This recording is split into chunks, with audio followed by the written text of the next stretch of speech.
Welcome back to our Daniel study. Happy Sabbath, and thank you for coming back and joining us all again. It's the three of us again. I've got my brother here on the left, the pastor Yvonne Reno.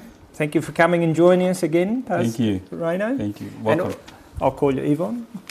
And yes, we've got on the side, on my right hand side here, I've got my brother Anthony Chiarello, who's our elder in the church. Thank you for joining us and Thank you for inviting me. Sharing us with this study. We've been enjoying this study together, and up to now it's been very, very interesting. The whole book of Daniel is it's riveting with the amount of information and detail, but it sets up a whole scene of where we are going to the end.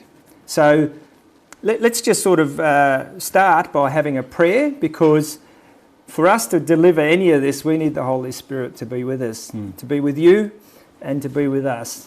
So, Anthony, would you mind giving us the pleasure of taking this prayer for us? Certainly. Father in heaven, as we come before your glorious throne, we ask now, Lord, as we open the Scriptures, the holy Word of God, that you would be with each one of us, not just us, Lord, but with the people at home who've got their Bibles open, Lord. Be with us, Lord, and help us to understand the message that you have for us here for the last days, Lord, as we prepare for the second coming of Jesus, Lord. May you hide us behind your cross. May your voice be heard. And Father, may you be glorified in all that we study. Please be with us now. Guide us and lead us in the name of Jesus Christ. Amen. Amen. Amen. Now, just reminding you, this is obviously on YouTube and Facebook, and we invite you to give us your comments, because we've got a screen here. I think I can see it. Yeah, I can see it just. And we'll see your comments there, and if they're definitely relevant for our discussion, we'll bring them up.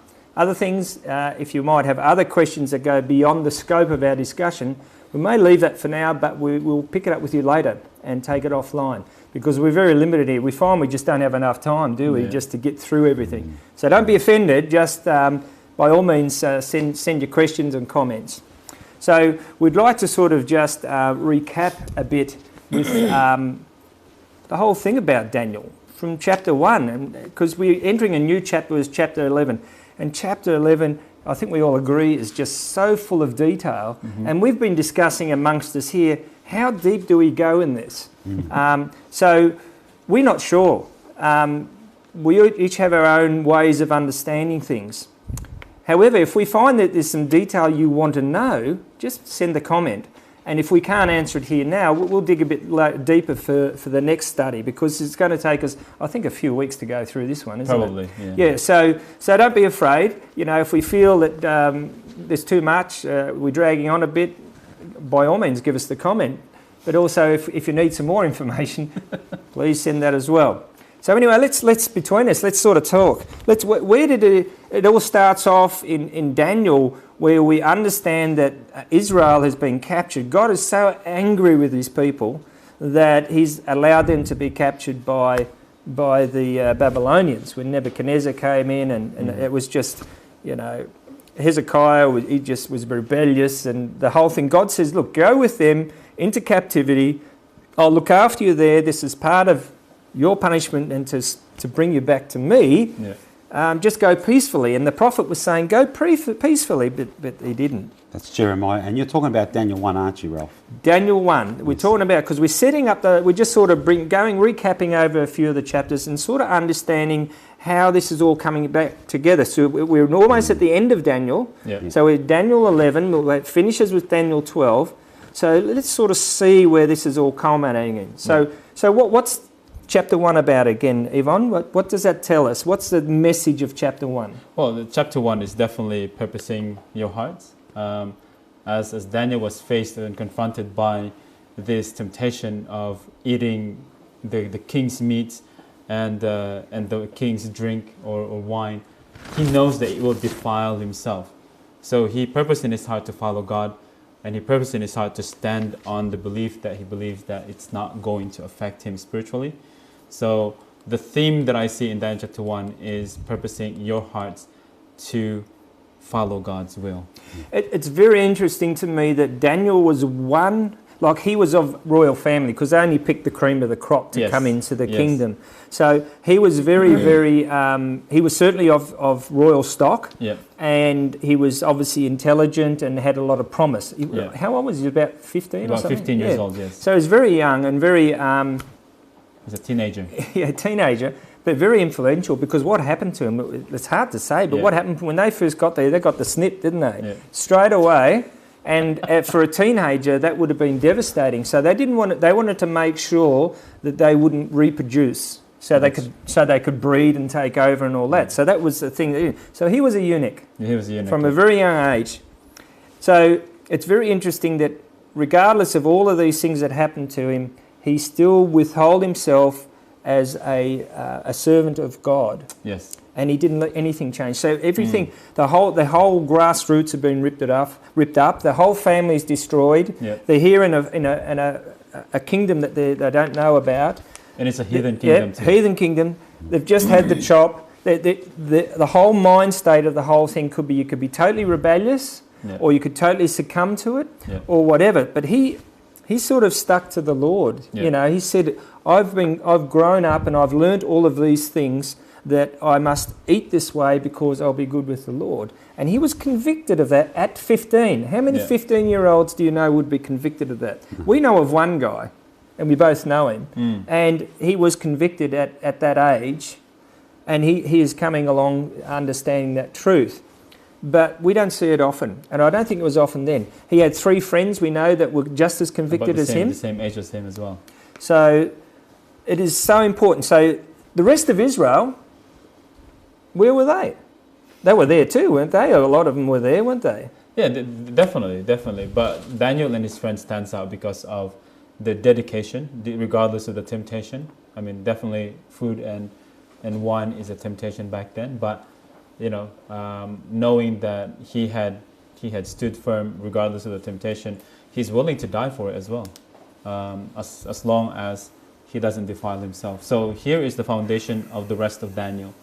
In Daniel So there's a foundation of who Daniel was, the character of the man. Yes. He was prepared to die for his belief. For his beliefs, yeah. For God. Yeah. So, and I think we all know from the time that it started that God proved himself to him all the way, wasn't Yes. it? So what happened when he ate the food? When he kept to his food, he convinced the guard. And, Yes. and what happened? How did he prove? Was he any better or is he any worse? He was 10 times smarter and 10 times better than the other ones. Yeah, and that was 10 times is like a magnitude. That's what we call a magnitude. So, therefore, he was a lot smarter, and so was his mates. You know, And the word 10 has a significance there. It means complete. to be complete in completion. Yeah, I wanted to add that Daniel was an example of how we should be. Totally devoted to God, and he was a prince, so he was prepared for this time. His mother prepared him spiritually for this. Yep. Because they knew in the scriptures that something was going to happen. Yeah. So we know the type of character he is, and it sets it up basically for us. Every chapter is a message for us. Yes, of course. Okay. So now lead us then to chapter 2 now. Chapter 2 is the dream of the big image. Yes. The So- dream of that statue where King Nebuchadnezzar had dreamt, and no one can understand it. No one can interpret it. No one can relate the dream to the king. So they called him Daniel. But the king didn't even remember it. Yeah, can't even I think remember. that was a key point.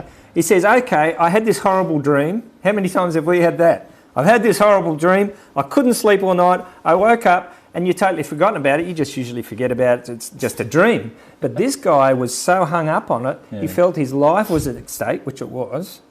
But he couldn't remember the dream. I can't remember the dream. It was horrible. So he goes and calls all these special blokes. He says, all right, you guys who reckon you can conjure up all this stuff, look into your crystal ball and all that kind of stuff. Okay, I want you to interpret the dream. They said, yeah, no worries, we'll interpret the dream, but tell us what it is. I said, well, I don't know, I can't remember it. Tell me what it is. If you're so good, tell me the dream. And they go, oh no, what do we do now? They start shuffling under the table and, we can concoct some kind of story just to make it sound feasible when you don't know the dream. No. There's a problem. And what was he going to do? He's going to chop them up and make the house a dunghill. I think that's pretty serious. Oh, it's pretty serious. But look, the thing is, it separates Daniel from the other wise men because he has God in his side. It separates God from Satan as well, Yes. in the sense that there is only one place that you can get that truth and Find information. answers, So we know the story there. We've all seen the story that Daniel was given the vision, and we know that. So let's move on to chapter 3. This is the fiery furnace one. Anthony, what can you explain about that? What really are we getting out of this? What is it about? All about? It's about faith. It's about faith in God, even though your life could be taken away. Those 3 Hebrew boys. Now Daniel wasn't there. Daniel had been tested, right? So Daniel wasn't there. These other 3 boys, and it tells us that we're all going to be tested one day. Do you think the worship bit has anything to do with it? Because I think there's significance in everything here. We are talking a lot about where we're going to go to the mark of the beast and the seal of God, and we understand that as being worship. So this is sort of a foundation of understanding that, isn't it? This is sort of setting us up for the end time. We're smack bang in the middle of it. So I think it is clearly showing us that when we put up against this, and even though everyone is against us, the governments, your friends, the people you work for, everyone's saying, you're crazy, if you don't do that, you're destroyed. Even family. And how scary is that? So you've got to make that conscious and firm decision in your heart with God. Yeah. And No you're one ready. else. You should be ready to die for God. Literally, you have to be ready to die for God. Yeah. I don't know if any of you out there are ready for that, but this is where we are coming to now between being saved and lost. You have to have that commitment, that knowing that God will look after you no matter what. Yeah. And I just wanted to say they could have easily bowed down with the other people. No, nothing would have happened to them. They would have been fine. But they chose not to do that. They chose to stand up for God, and that put their life in jeopardy. And they totally put their trust in God, and that's how we have to be. And that's the lesson we learned there today. And how did, not that we're looking for reward because we do it because we love God and we understand that God is the only truth and He just wants the best for us. But He rewards us abundantly. We don't need to. We don't have to have the reward, but that's what He wants to do. He's our Father. He wants to give us everything. Amen. And how did He reward them? He ended up, Daniel, they were the smartest, the strongest, the healthiest, and the king trusted them more than anybody. And I suppose Daniel, it's an interesting thing with Daniel. How many kingdoms did he go through? Yet every king could trust him. Yeah. Now, I don't know about you, but if you had someone that was in your kingdom and I just took over and I had to massacre you, would you trust the head man of the one you just conquered? There must be something special in a character, or God leading it is obviously the answer, that would make that possible. Yeah. So we move on to chapter 4. What happens here? Who's writing the book in chapter 4? Nebuchadnezzar. Isn't it crazy? The king actually wrote a chapter in the book. I never knew that until I became a Christian here and started learning it. But that's fascinating. He wrote a book. Yeah. Well, it's his testimony that God still calls out people wherever you are. And for Nebuchadnezzar, he has to go through that experience for him to, because after that experience, he become converted. It was a huge experience because we can see through the previous chapters that every time Nebuchadnezzar was brought up to the face of God, and he admitted every time that this is the one true God, the God of gods. Yeah. But I notice in the Bible he always says it with little g's because he was never convinced that he was the God and only God. He sort of knew he was the most powerful and sort of saw that, but to say that unequivocally there's nothing else and he is the creator and the immense power that we've always known, he was never prepared to say that. So God had to set up a scenario for him to understand this. Hence this is the testimony in chapter 4 that speaks about that. And it's interesting how he ends up eating grass for 7 years and then goes moo and does all the cow things, and then... I just wanted to make a point out with that, was that God is the God of the whole world, the whole universe. It doesn't matter if you're a king or you're a slave or whoever you are, and this proves that even the kings are going to be subject, and will be subject to God. Well, kings are just men, really, at the end of the day. They've been given a privilege. Yeah, he was the most powerful man in the world at that time. Yeah. So it's really either you humble yourself or you let God humble yourself. Yeah. But you have to choose. You have a choice. But it comes down to a point where God is so wonderful that he gives us freedom of choice. Yeah. And you can choose to follow God or not. Here's an example of a king that was anointed by God that ended up turning away. Can you tell me? King Saul. King Saul, yeah. He was the first king of the Israelites, and he was favoured by God, but he turned his back on him. That's right. So being anointed by God doesn't mean that you're going to be saved, because it comes down to your choice, your decision. Yes. So I find that all significant. I know we all do. So now we're up to chapter 5. What happened in chapter 5? We know that's the big chapter when Babylon fell. Yeah, it's when the judgment definitely fall in Babylon. Handwriting on the wall. And the handwriting on the wall. Wow, that would have been a scary experience. It's definitely been a scary experience where, it's a judgment of Babylon. I mean, it's been there. God has given them chances after chances, and that was when the cup is full. So I think this is very important to go through this recap as we enter into the long study of Daniel. And so forgive us if we feel that we are going a bit longer in this, but we're just sort of recapping it just for people who particularly have just joined in as well. So just going on there, we got Daniel 6, which is in the lion's den. It's it's a worship thing and a faith thing. And the king, it just shows how the king can be deceived. So people who are in power and in control can be deceived to actually do the wrong thing. But it's amazing because Daniel chapter 3 and Daniel chapter 6 has something to do with worship. Yeah. But they're tested corporately and individually. So, we need to also understand that we'll be tested corporately and individually ourselves. Amen.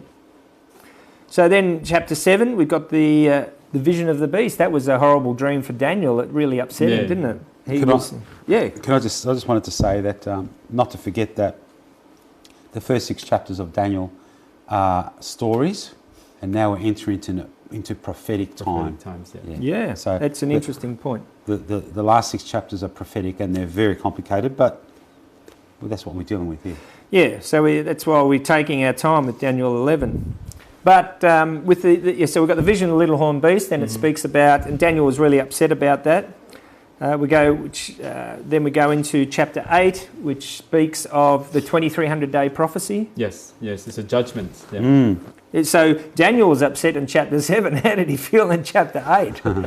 Well, he passed out after the 2300 days. So he didn't understand that part of the vision. He understood the first half of the vision, which is the ram and the he-goat and the little horn. But the 2300 days, he didn't understand that. And but the theme of that chapter is honing on to that 2300 days. Yeah, absolutely. Chapter 9 is the 70-week prophecy and Daniel's prayer, because he had to pray about it. He said he needed some clarity in this because he felt that they had to wait another 20. He thought it was 70 years, but and they were about to come out of captivity, and now he thinks it's going to be 2,300 years. Oh my goodness, what's happening here? So that went through that. Then on Channel 10, chapter 10. Not Channel 10. All this channeling going on. Chapter 10, he has the 21-day fast. Yes. And he has a couple of visitors, doesn't he? Very important visitors at such. He does, yes. So that was Gabriel and Jesus. Well, Jesus Michael, Christ. the archangel. Michael, yes. Yeah, so they've been battling away with the Prince of Persia, and we studied that just the last couple of weeks, and you can go back and if you want to go through that, we won't elaborate now. But we now leads, but also chapter 10 is chapter 11 is a continuation of chapter 10. Yes, correct. Because it's Gabriel who's talking. Yeah. And we've seen the setup there, and he says, we're here, and now I'm here to explain to you. And what chapter 11 is an amazing, in-depth history. Well, at this time it was prophecy. For us now, at this time, it's history. It's history. So we can see that there's far more. It's amazing if we separated every word and every sentence, what history it leads into. Oh, yeah, and it's a rabbit burrow of a plethora of information. So that's why, we're going to try and make something of this in a manner that we can get through it in a significant rate. We're not trying to rush it, but we want to go through the key points without going into too much detail. It's nice to have a little bit.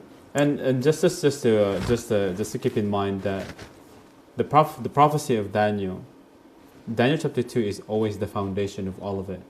So when we look at Daniel chapter 11, so it's like it's a repeat and enlarged kind of thing. So God is honing on to a particular event in Daniel chapter 2 that God is giving a lot of details, especially in the kingdom of Medo-Persia and Greece. Yes. And I think right through Daniel there is a bit of that because we've seen the same stories set in a different way. Yeah. And it's like giving a different viewpoint, just to make sure you do understand. Yeah, yeah. And I think that's wonderful. And the more that we read it, the more we understand. And you've got to understand that if you personally read it, you must understand that God will give you more information as you need it, as you understand it, as a merciful God that He is. So just reading through it once will not do you much other than give you an idea of the picture. But going through it verse by verse and making notes as you go through it, and then coming back over it another time, and you'll find that you know so much more that what you've just written previously, you can see that it means a lot more, and what the Bible says means a lot more. So it's one of these things that we always keep working on. We can't just leave it alone. And as God says, as we dig deeper, He shows us more. Yeah. So let's start off with chapter 11, if we open our Bibles there.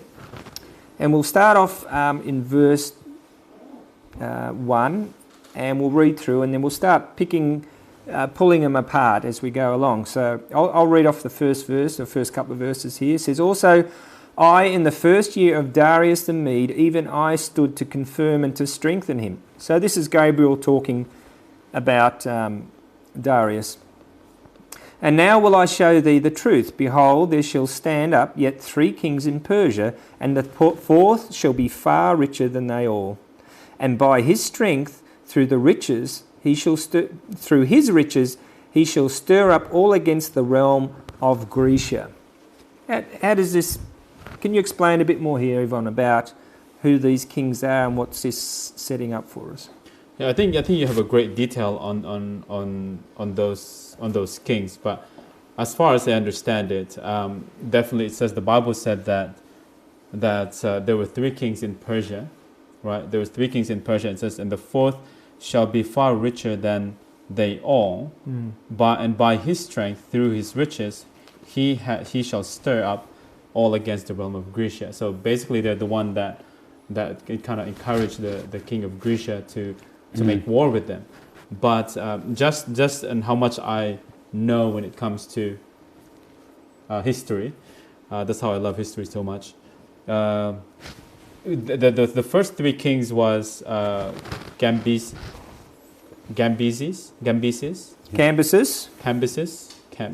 I can't even pronounce the name. Oh, they're hard to. I don't blame you. He was the son of Cyrus. He was the son of Cyrus. Yep. And then Smerdis. Smerdis is the imposter, as history we refer to. And then we have Darius Hystaspes. Yeah. So Hystaspes. So these are the 3 kings. Yeah. That was mentioned in verse 2. But then the 4th king, that is far richer and wealthier and more ambitious, is Xerxes, and he's the one that stirred up the kingdom of Greece. Yeah. So, yep. Wasn't he the husband of Esther? Was he the husband of Esther in the book of Esther? Artaxerxes. Well, you've got Artaxerxes Ahasuerus. So this is so referring to Xerxes. Ahasuerus, son of Darius Histopes, was he's the one who was the it was the one who was the king, the husband of Esther. Correct. I know you can find that in Esther 1 verse 4 to 7. You can find that if you want to look it up yourself. Yeah, because he was mentioned there. He was mentioned there. Yeah.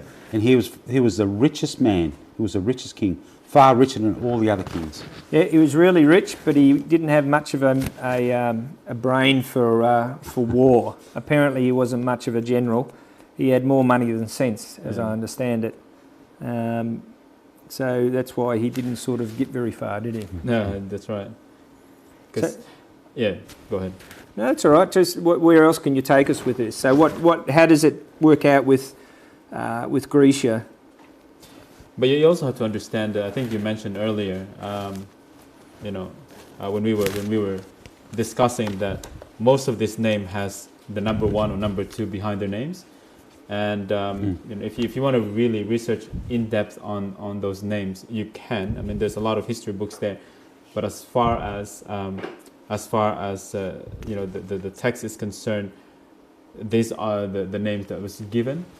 I don't know whether it's. I think you can elaborate that can be system 1 or 2, but yeah. Well, that's the thing is, I was looking at a bit more detail as to, because I like to sometimes just elaborate. Sometimes I like to see in history how does this relate. So with Cambyses. It looks like he's the Cambyses second, because Cyrus was actually son of Cambyses the first.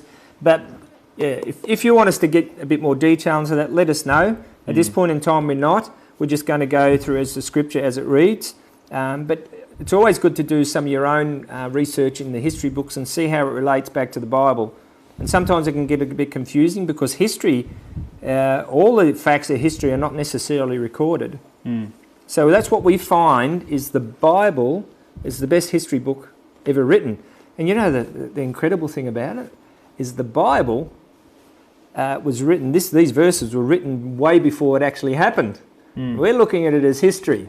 Yeah. So that is incredible as far as we are concerned. Well, I'm concerned anyway. So it's definitely worthwhile. Check out the history, see if it makes sense to you how you like.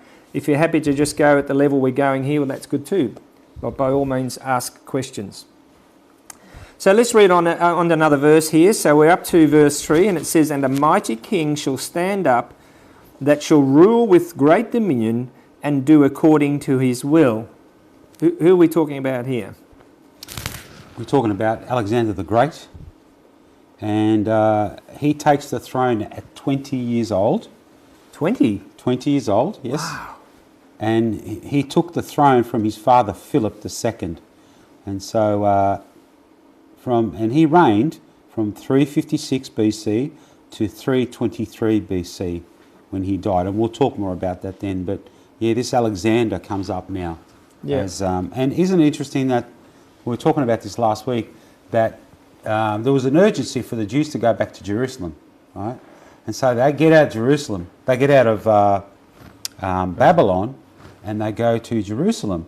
And now they're in Jerusalem, and here this king comes up, you see. And who knows what would have happened if they would have taken over while the Jews were there.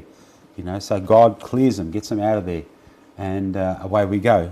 History, tells us what happens after that. Because it was amazing that Alexander the Great, who is the mighty king, referring to verse 3 here, stood up against Xerxes, and this is where the fall of the Medes and the Persians. And so therefore Xerxes was the last kingdom, and that's the not last kingdom, but the last king that ruled Medo-Persia. Yeah. Because they fall, they suffered defeat, with the mighty king, Alexander the Great. And how do we know that? It's just amazing that you were showing us before in the book that we were studying together here, and it showed Athens, which is where Grecia was, a little tiny dot, and all the kingdom of Xerxes was all the way around, a huge place. Yes. And he's saying, I'm going to go after them because it's a tiny dot here and we're all around him anyway. We're just going to knock them over in an afternoon. And what happened? Mm-hmm. He stirred him up and he got wiped out. But how do we know that God was involved with this?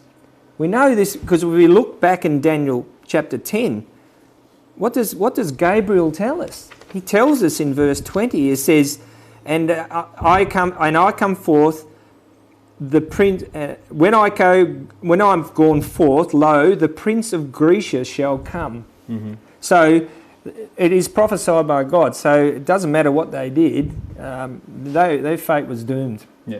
Yeah. Because God uses the Medes and the Persians for the fall of Babylon. Yeah. Right. And then now, his hands is on the king of Grecia. And when you look at it's not about this. It's not about strategic. I think it's part of it strategic, but obviously mostly it's the hand of God. Because when Middle Persia wants to attack Greece, they went to the weakest point where Greece will definitely fall had the Persians came in to the country, and obviously Greece knew this channel, so they put in 300 men there, Spartans.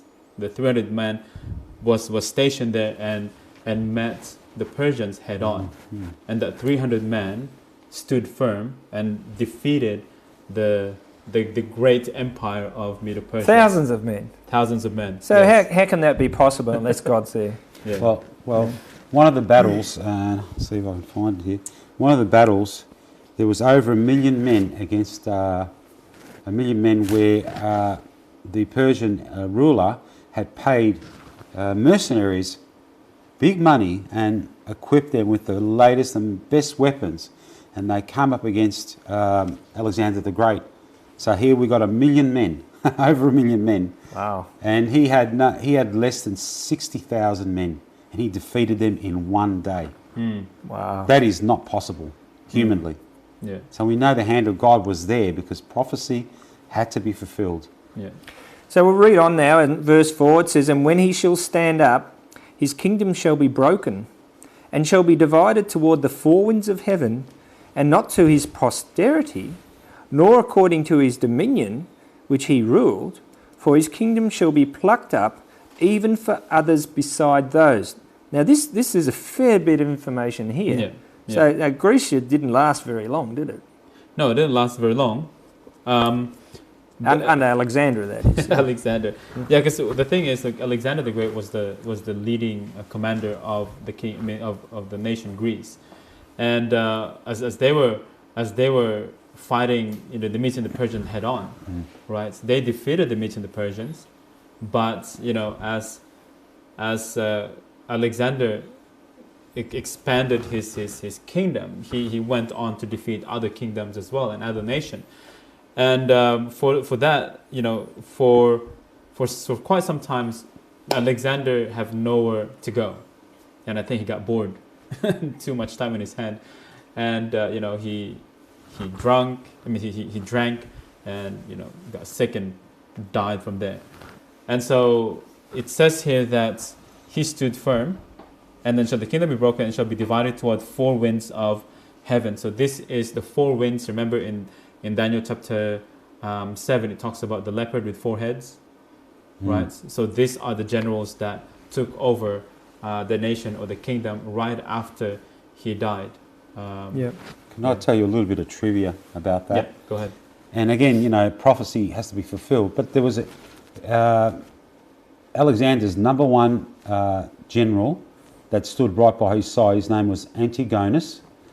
They called him the One-Eyed, and he was the most capable general that he had. And he tried to keep the power. When Alexander died, he tried to keep the power. But the four generals formed an alliance against him, and Antigonus was slain in 301 BC in the Battle of Ipassus. And the four generals went on to establish each one of them a kingdom. So here we see, it could have gone the other way, but it didn't, because prophecy had to be fulfilled. Yeah.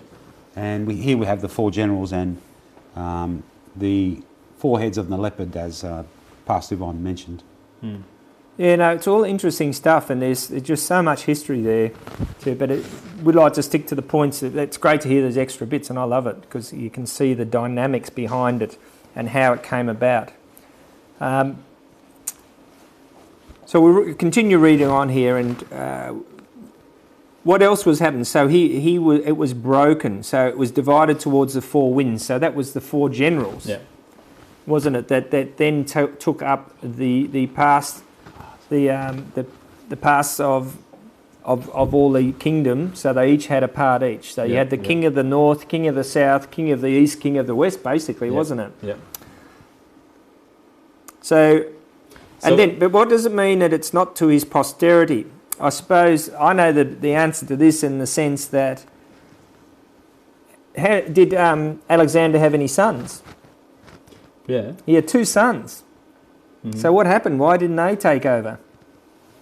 They're probably part of the victim as well. Yeah, they didn't last very long at all. Yeah. So it ended up being, so none of his posterity got the kingdom, and we're looking at the generals taking over, and that's why he was basically plucked up, even for others beside, which was his generals.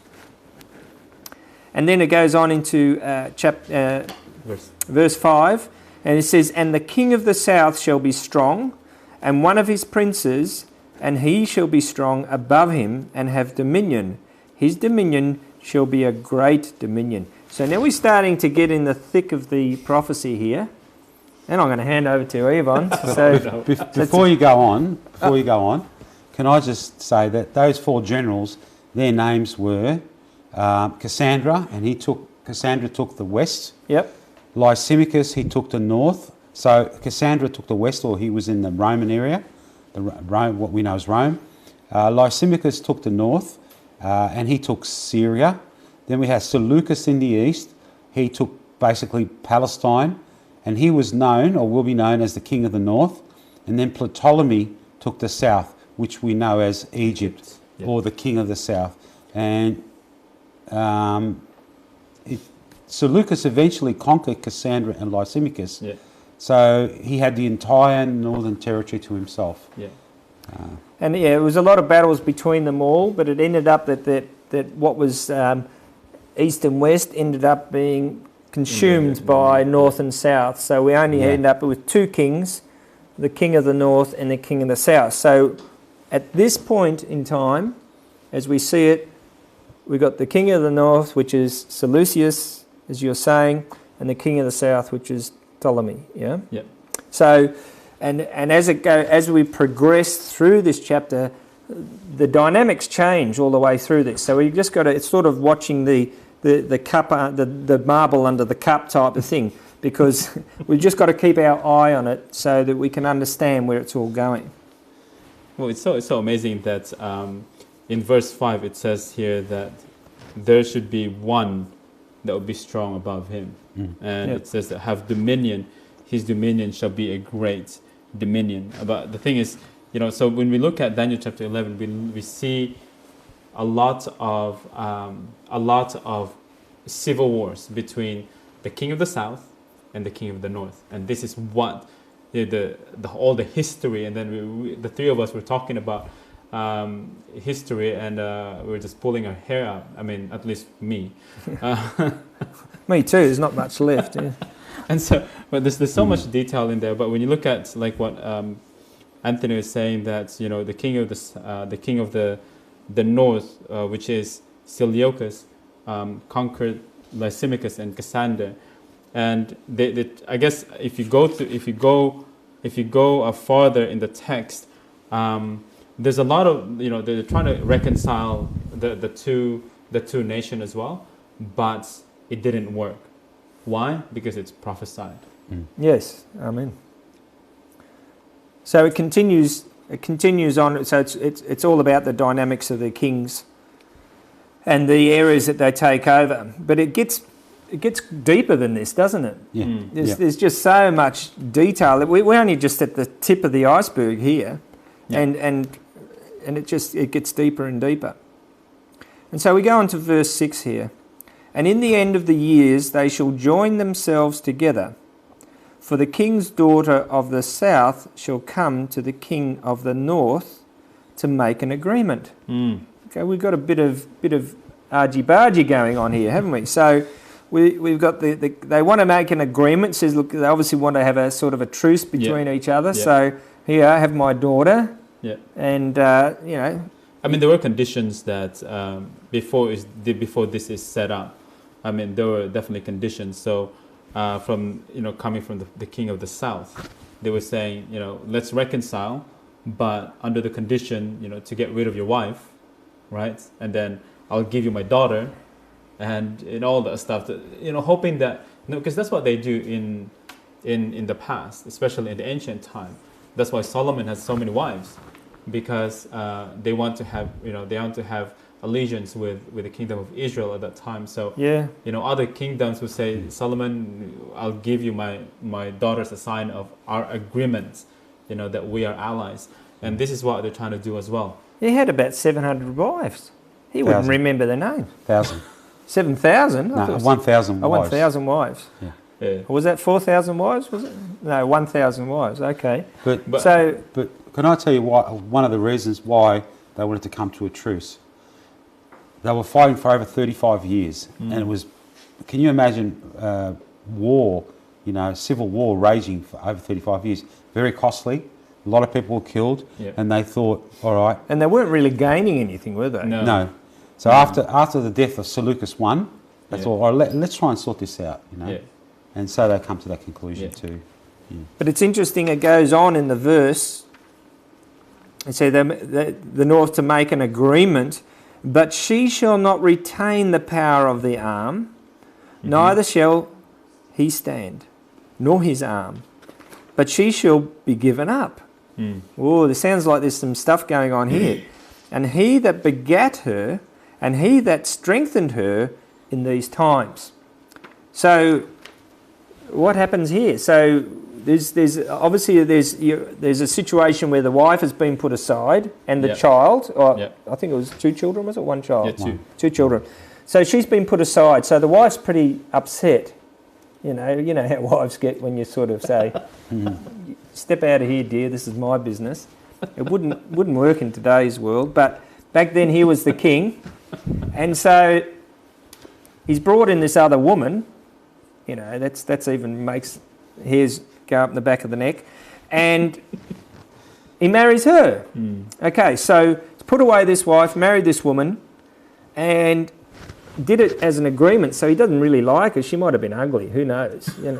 We don't know what happened there. We don't know the situation, but now he's gone back to his wife. He loves his wife originally. He would have chosen her in the first place. So he's gone back to her and said, oh, look, I love you, dear. And he brings her back into the court with the child. Now, she feels vindicated. And so what would any woman do? It's get rid of the other woman. Yeah. Right? So, but there was more to it. She didn't trust him. And really what was behind her is because she wanted to make sure the kingdom would go to her son. Yeah.